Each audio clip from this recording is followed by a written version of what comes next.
Oi, pessoal! Hoje a gente veio aqui para falar para vocês um pouco sobre um assunto que acaba passando aí por cima e a gente não entende muito bem, que é sobre a linguagem que deve ser adotada quando a gente está produzindo os documentos psicológicos, tá? Então aqui eu vou fazer uma aula bem simples, já focando nas coisas necessárias, e se você tiver qualquer dúvida é só deixar no comentário para mim. Mas eu quero trazer para vocês logo de cara o que é que aquela resolução, que eu sempre digo que é a resolução que diz sobre o Manual de Produção de Documentos, que é a 007 de 2003, que vocês já devem aí saber de cor, fala sobre isso. Lá, essa resolução traz os princípios norteadores. E aqui a gente já vou trazer para vocês especificamente o que é que diz lá. Diz que o psicólogo, na elaboração dos documentos, ele tem que adotar os princípios norteadores, as técnicas da linguagem escrita e os princípios éticos, técnicos e científicos da profissão. A parte ética, técnica, isso é bem produzido, a gente tem muita coisa sobre isso. Mas a parte de linguagem ainda tem muitas dúvidas em específico. E é sobre essa parte que a gente vai falar hoje, hein? Tudo bem? Para que vocês saibam exatamente o que é que a gente está falando aqui. Então, essa parte da linguagem escrita, ela diz respeito a justamente isso aqui, que é expressar o que você quer comunicar, focado na compreensão de quem lê. Então, é isso que quer dizer quando a resolução vai falar sobre a linguagem escrita. E quando a gente fala sobre isso, tem algumas dúvidas justamente na parte de quão adequado deve estar o documento para aquela pessoa que recebe. Então, vamos pensar que a gente está fazendo avaliação psicológica de um adolescente. Isso quer dizer que o documento deve estar escrito em uma linguagem adolescente? Não. Se eu vou fazer uma resolução para uma pessoa que é da área jurídica, isso quer dizer que eu tenho que usar inúmeros jargões jurídicos que não são necessariamente compreensíveis pela pessoa que vai ler? Não. Então, a gente tem que entender claramente o que é que a gente quer dizer com isso.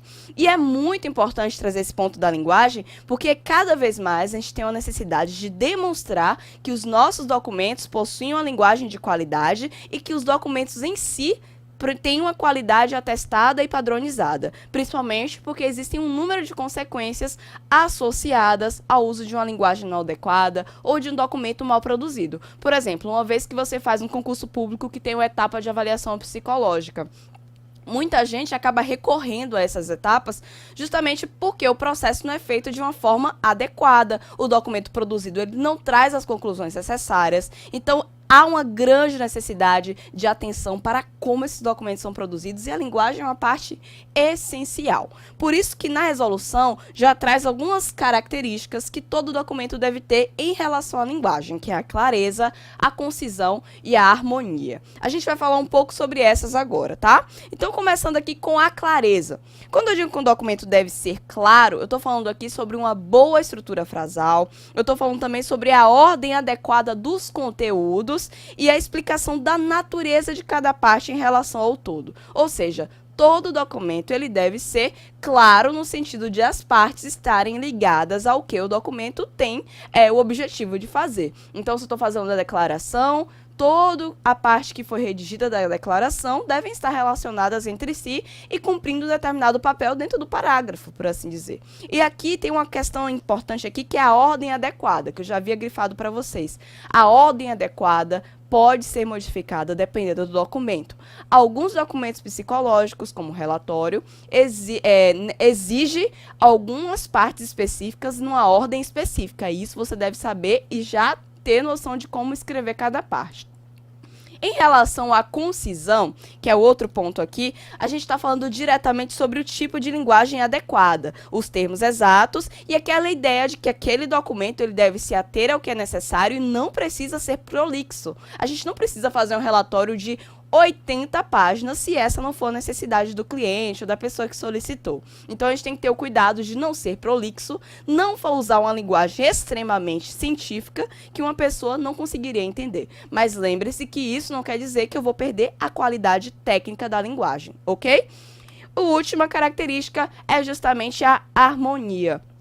A harmonia, ela fala justamente de que as partes daquele documento ela deve compor um todo. Então, deve haver uma harmonia entre as frases, deve haver também um aspecto sonoro adequado com a ausência de cacofonias. Cacofonias são aquelas frases que têm um sentido meio estranho, né, que tem um som estranho. Então, a gente deve evitar que esse tipo de coisa aconteça, para que a leitura do documento seja fluida e que vá direto no ponto do que aquele documento deve fazer. Se for, no caso, um documento de um atestado, deve ser claramente lá escrito para o que é que aquele documento está atestando. Se estiver falando de uma declaração, mais uma vez, a declaração deve declarar algo e isso deve estar expresso no documento. Ok? Então agora a gente vai ver uma questão aqui que é quente, super quente, de 2017, para a gente ver o que é que está sendo cobrado em relação a isso. E nessa questão diz o seguinte: na elaboração de um laudo, olha só esse documento que é laudo, que também é chamado de relatório, o psicólogo deve adotar linguagem. Na letra A, vou apagar aqui para a gente ler melhor, a gente diz linguagem popular, típica da região de origem do paciente, para facilitar seu entendimento acerca das informações técnicas. Na letra B, diz que é uma linguagem técnica e culta, independentemente de quem seja o destinatário do documento. E na letra C, diz que é jovem e moderna, caso o paciente seja adolescente, a fim de fortalecer o vínculo terapêutico. Na letra D, diz que é concisa e profissional, evitando plurissignificações e considerando o destinatário do documento. E na letra E, diz que essa linguagem deve ser coloquial, dispensando o vocabulário técnico e científico, caso o documento se destine a paciente. Então vamos examinar com cuidado aqui. Na letra A, diz que deve ser popular e típica da região de origem do paciente. Veja que a gente tem que se preocupar que o documento seja entendido pelo paciente, claro, mas a gente não deve usar uma linguagem popular e típica de uma região, porque esse documento deve ser entendido por todas as pessoas no território nacional. Então, se eu uso um termo muito específico daquela região, claramente esse termo não vai ser entendido por pessoas de outras regiões, né? Na letra B, diz que é completamente técnico e culto. Nesse sentido aqui, diz que é independentemente de quem seja o destinatário do documento. E aqui veja que o documento ele deve ser compreendido, deve ser técnico, claro, mas ao mesmo tempo não deve ser não possível de ser entendido por uma pessoa que não necessariamente é um psicólogo. Então, a gente não deve se prender a essa norma, a esse tipo de documentação, esse tipo de escrita bem culto, bem técnico, que só pessoas da sua classe, ou uma pessoa da sua classe profissional poderia entender. Na letra C, diz que é jovem e moderna, nesse caso aqui, caso o paciente seja adolescente, que é justamente aquele exemplo que eu dei para vocês. Não é porque o paciente é adolescente que vou usar gírias, ou já usar uma linguagem que seja desse tipo, que também, mais uma vez, cai na questão da especificidade que talvez outras pessoas não conseguiriam compreender.